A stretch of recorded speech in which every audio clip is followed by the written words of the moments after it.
Hello, welcome to the Security Updates with me, Hamse Daabjeerin. In this program, we will be covering for you the latest stories that matter security in the Horn and East Africa countries. Ahead on the program, Somaliland police clashes with gunman in Porama. Ethiopia files terrorism charges against Jawar Mohammed. AFRICOM seeks authority to intensify its war on Al-Shabaab into Kenya. Uganda jailbreak. 7 of 219 scabies were arrested. Kenya police arrested 12 Somalis for lack of valid documents.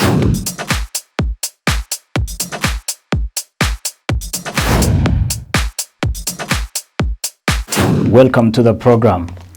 The Somaliland police has clashed with gunmen in Porama. Casualties have been reported, including the death of Somaliland soldier. The regional authorities affirmed that they have arrested 4 of the gunmen. At least one Somaliland police officer has been confirmed dead and 3 others wounded after gunfire erupted between Somaliland police officers and gunmen on Wednesday at Sheilaha Mountains in Porama. Somaliland authorities said they had arrested 4 of the gunmen, one of whom was wounded. Reports indicate that a land dispute has resulted in this clash between the police and the gunman. The governor of Porama, Muhammad Ahmad Ali Timpro, said the security agencies informed them that gunmen had gathered on the outskirts of the city. Waxa warrugu soo gaaray ciidamo isku urursaday meel magaalada dusheeda ah. Ciidamadaas markii howlgal ciidanku ugu baxay on 16 September, we were informed that gunmen had gathered on the outskirts of the city. The police went there to secure the place, but the gunmen began firing at police officers. 1 police officer was killed and 2 others were seriously injured.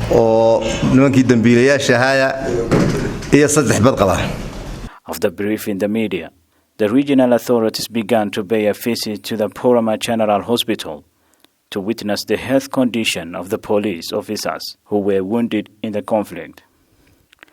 This is not the first time Somaliland police and gunmen clashes over land disputes, but this has happened several times before in different parts of the country. Ethiopia's government has declared it will engage legal pursuits against opposition leaders, including Jawar Mohammed and Bekele Gerba of the Oromo Federalist Congress members. The Ethiopia government has filed terrorism charges against Jawar Mohammed and other opposition leaders. Government officials said terrorism and telecom fraud-related charges that relate to the deadly unrest that erupted in July following the killing of singer Hachalu Hundessa in the capital of Ethiopia, Addis Ababa, and the Oromia region were plunged into chaos, and as several thousands of Ethiopians took to the streets. A prominent voice in anti-government protests, Hachalu's death caused turmoil that lasted for several days, during which acts of violence are said to have caused the death of close to 200 people. Despite being Ethiopia's largest ethnic group, the Oromo have never held the country's top post until they helped bring Abiy Ahmed to power. Now ethnic tensions and intercommunal violence are posing a growing challenge to his reforms. U.S. military in Africa, known as AFRICOM mission, has been pushing a proposal to expand war on Somalia-based Al-Shabaab fighters after Al-Shabaab raided U.S. base in Kenya early this year. According to reports, U.S. Africa Command is seeking authorization to expand its undeclared drone war against Al-Shabaab. The United States military is seeking approval to launch cover drone strikes against Al-Shabaab from its base in Kenya. Officials said if granted, the U.S. Africa Command, AFRICOM, will target Al-Shabaab fighters in eastern Kenya, especially Garissa and Lamu counties. The request for the new strike authorities follows the January 5th attack at Mandape, Lamu, when militants overran an airfield and killed 3 American commandos. A drone offensive was approved during the present Manda attack, but was not used as the militants escaped by retreating to the Somalia territory. Under the proposed deal, AFRICOM now hopes the draft guidelines will authorize not just defensive strikes in Kenya, but also offensive attacks if justified as preemptive. The authority is subject to approval by the U.S. Defense Secretary Mark Esper and the President Donald Trump, who is keen on relaxing limits on drone strikes and raids outside conventional battlefields. The sources say the authorization will be limited to the border counties of Garissa and Lamu, where Manda Pay is located, and any strikes will require the explicit approval of Nairobi. The U.S. delivered the first series of dozen MD-530F Chaos Warrior light attack helicopters to the Kenyan Armed Forces in late January. Kenyan police on Saturday arrested 12 people from neighboring Somalia without valid identification documents along the common border. The Kenyan authorities have intensified the ongoing crackdown on undocumented migrant workers that had been homes raided and hundreds of migrants, refugees, and asylum seekers arrested around the country. According to reports, the Kenya police have arrested 12 Somalis who have crossed the border for lack of valid documents. The police said the 12 people failed to present their valid documents. Garissa Divisional Police officers said the suspects were being ferried in Garissa County Government vehicle but had the Government of Kenya number plates. They also added preliminary investigations by the police have since established that the allies who were coming from Mogadishu in Somalia were on their way to Nairobi, but their mission were not immediately established. The police highlighted the driver and the alliance will be arraigned in court on Monday, and investigations have been launched to establish information on who was behind the immigration racket. Kenya authorities have intensified the ongoing crackdown on undocumented migrant workers that had seen homes raided and hundreds of migrants, refugees, and asylum seekers arrested around the country. At least 5 Quran teachers have been killed in the Middle Shabelle region of Somalia. Initial reports indicate that teachers were killed in an ambush in continuing clan clashes there. 5 Quran teachers were killed on Thursday morning in Adala district in the Middle Shabelle region. Adala administrators highlighted the 5 were killed in an ambush in continuing clan clashes there. The 5 victims are reported to have been gathered to recite Quran in the same place where armed men from rival clans stormed the area and killed them before fleeing. According to the authorities, clan clashes have been ongoing in recent weeks in the area. Thursday's incident happened in Rageela village. Residents called on the Hirshabelle state and the federal government to move in swiftly to control the situation and stop the fighting. They also said elders from the rival clans should now engage to end the bloodshed. It was not immediately clear what the cause of the fighting was, but fights over pasture, water sources, and other clan disputes have been main flashpoints in most Somali regions in the past. 7 of the 219 prisoners who escaped from Singila prison in northeast Uganda has been captured. Some of the prisoners shot and killed a Ugandan soldier who tried to intercept them, but we will be back more after the short break.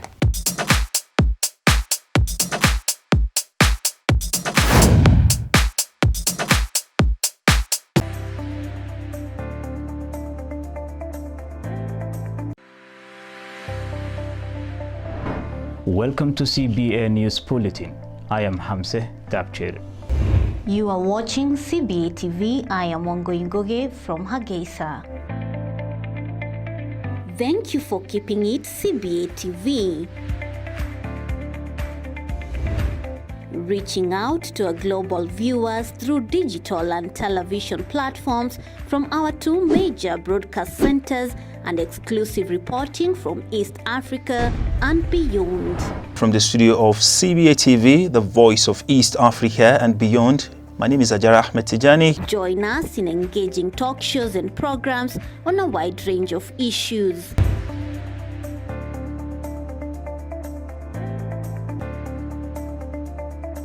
I'm Abdullahi Hassan. Welcome to Unscripted.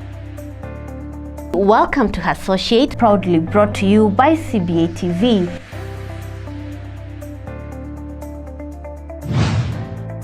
Welcome to Artflex on CBA TV. This is Mutiu Olawi.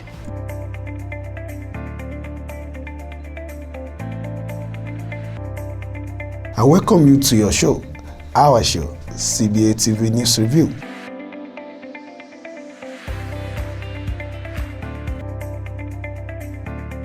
Our digital platforms engage users everywhere.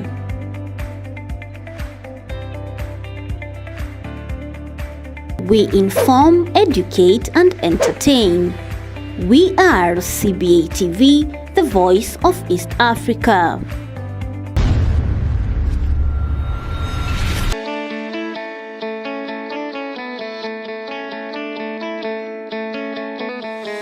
Welcome to QETC Qalam Educational and Technical Center. I am Ahmed Mohamed Ahmed. I am a student of Qalam Educational and Technical Center.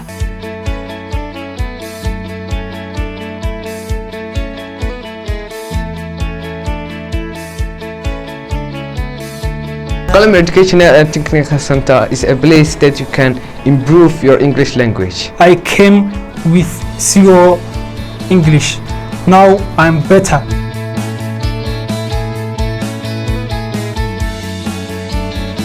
Come to Qalam Educational and Technical Center. This will help you to improve your English, your listening, your speaking, your writing and reading. If you want to speak confidently without fearing, come and join Qalam and learn how to speak in front of thousands people without fear.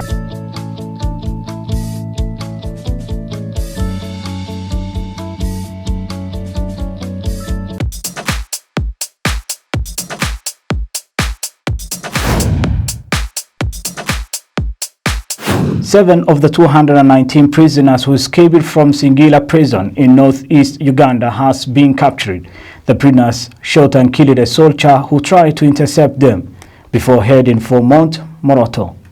The escapees are thought to be trying to use mountain roads to cross the border into Kenya. The prison facility, usually with a population of over 600 inmates, has been put under lockdown as investigations into how the jailbreak happened get underway. Meanwhile, prison's boss, Bay Abashaija, said some of the over 200 prisoners who on Wednesday escaped from Moroto government prison were COVID-19 contacts who were waiting for their results. The Commissioner General of Prison, Dr. Johnson Bay Abashaija, has said. Bay Abashaija also confirmed they had recaptured 3 fugitives. One was killed and the pursuit was still on. From some prison warders, and it's measured around 5 guns, and they ran it on top of the mountain. So the attempt by the Uganda prison authorities to trying to intercept them failed, not until they called the police.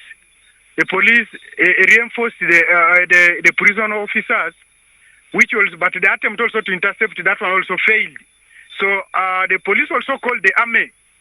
When army came with a heavy deployment, still they could not succeed to get this inmate. Over 200 prisoners on Wednesday took advantage of a slight shower to break out of Moroto government prison and stole 14 guns from the prison armory. The group then divided itself into 3 and decided to escape by scaling the Mount Moroto. By Wednesday evening, the Uganda People's Defense Forces, led by the 3rd Division Commander Brigadier Joseph Balikudembe, and police led by the MT Moroto Regional Police Commander Gerard Tushemye, were and still hunting for the armed prisoners. Sources confirmed that one soldier who was pursuing the prisoners lost his life after he was shot at by the fugitives. 3 helicopters were deployed on Wednesday to assist in the hunt, including a helicopter, gunship, and images captured aboard the choppers showed prisoners still dressed in their yellow uniforms scattering in the shrubs in different directions as they climbed the mountain. The search was however called off at night and resumed on Thursday morning.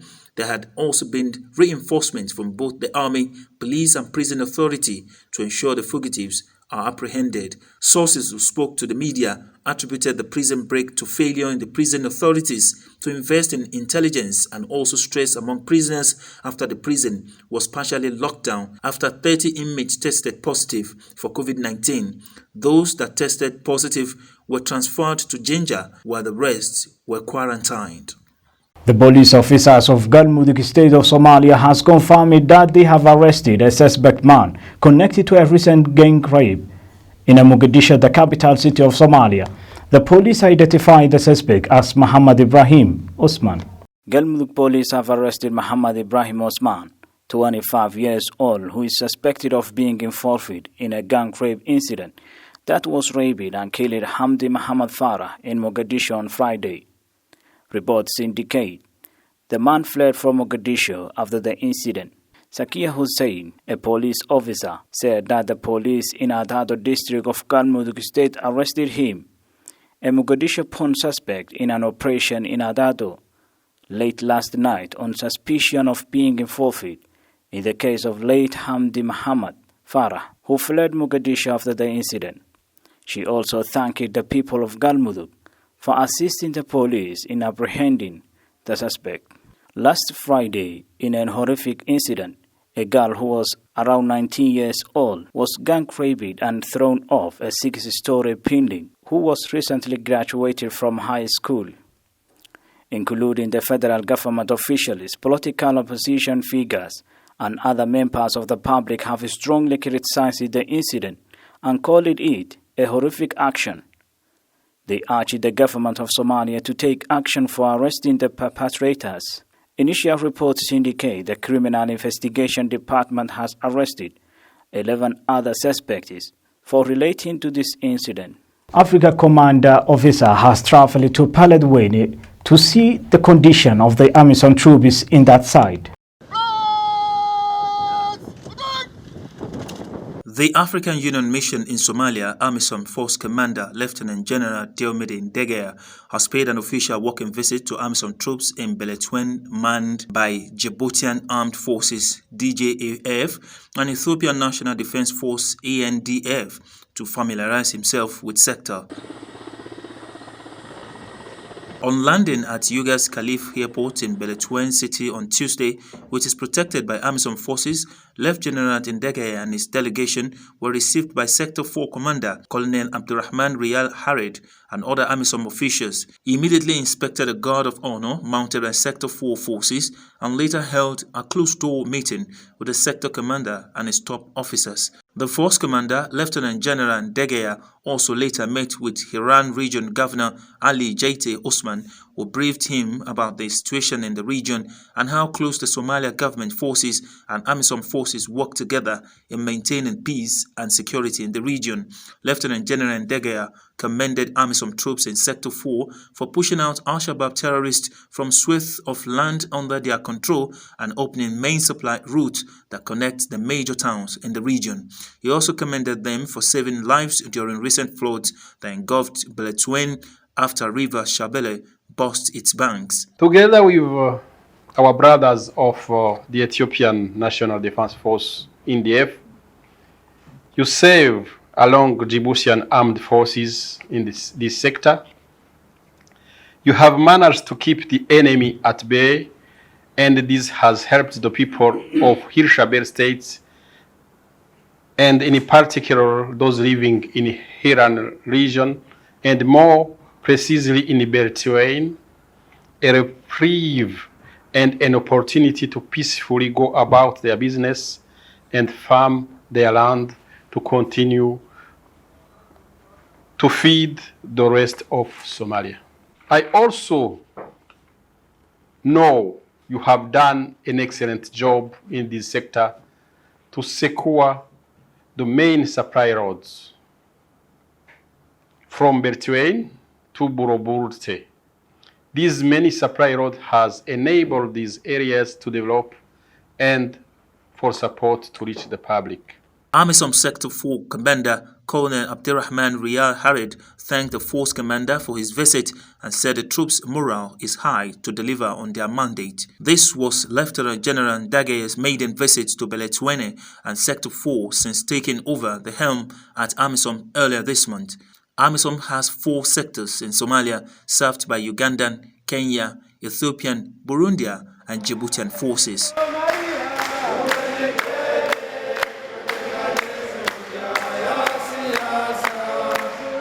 A Kenyan Rochester Dash 8 cargo aircraft crashed in Mogadishu airport on Saturday morning.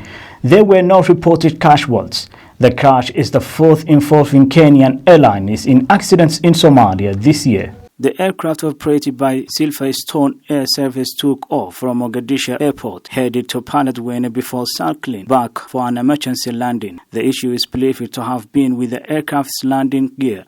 Pictures from the scene show the plane on the ground just inside the airport area. The aircraft veered off and crashed into a concrete barrier during the landing attempt. Initial reports indicate one of the two pilots has been evacuated with serious injuries. The other pilot is still believed may have sustained injuries to his lower body.